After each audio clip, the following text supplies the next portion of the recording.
Hi everyone, and happy Monday, happy March to you all. And we have more or less completed the castle.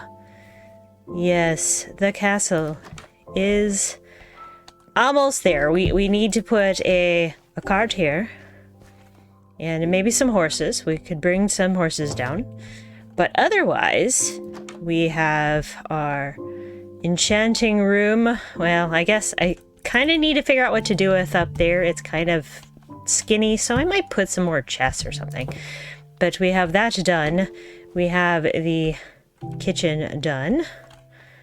We have the little entryway. And then, as you saw at the beginning of the episode, the library has been completed, and I decided to add in some fun things at the top because I realized I didn't have any official living quarters for the king and queen of this castle. So they both have double beds, which we will use right now, actually. And so we have these two canopy beds up here. I do need to get I guess I need to get like a chair or something for this desk area. But I went absolutely bananas trying to get enough bookshelves, and we might still put a little bit of decor. I should probably put some pictures or something up here. So I guess it's not 100% completely done, but it's very, very close now.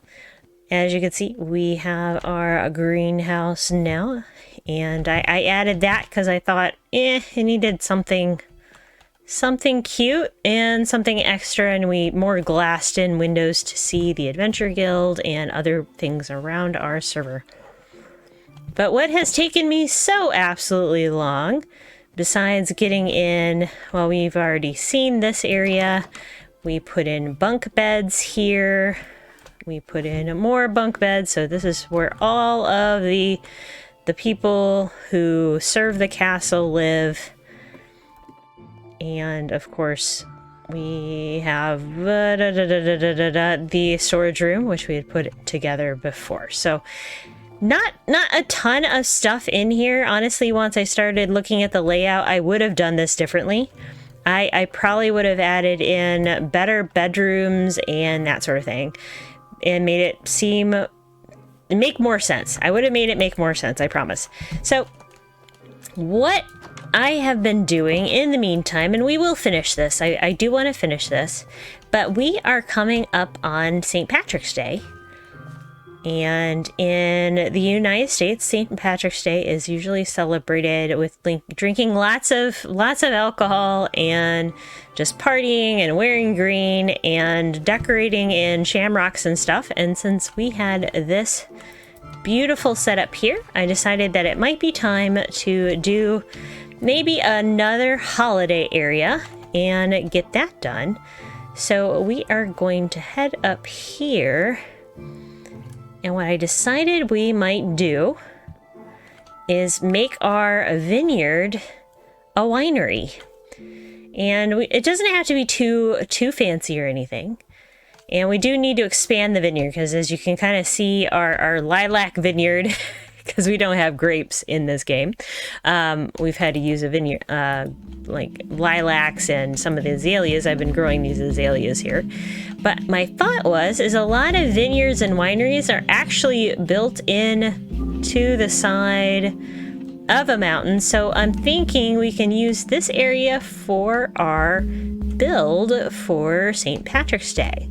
So what I'm going to do is go get some supplies, and we'll go into a time lapse of me building the wine cellar, and then we're going to put out on this lawn the rest of all of the things we need for the vineyard, and then also build something special for St. Patrick's Day. So come along and let's get started.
All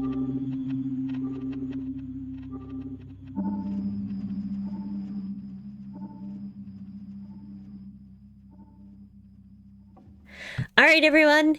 Are you ready for the grand reveal? Through the grapevines, there is the entrance to our vineyard. I did a lot more landscaping and terraforming out and around it, but I think it looks really good. I love the all the lilacs and all the purple and just little touches here and there, and it's kind of just a plain sort of thing. I do need to get like oh, here. I think I need like trapdoors or something on either side, so I should get a couple more of those, and well, let's do that right now while we're thinking about it. Why not? Just to kind of round that shape out, give us a little bit more color in here, and obviously there's nothing in here. Yeah, so what I'm going to do next is just carve out the shape of the interior of this place, and then we can start getting to putting our wine barrels and all the other fun goodies that we can put inside of a vineyard. So let's go.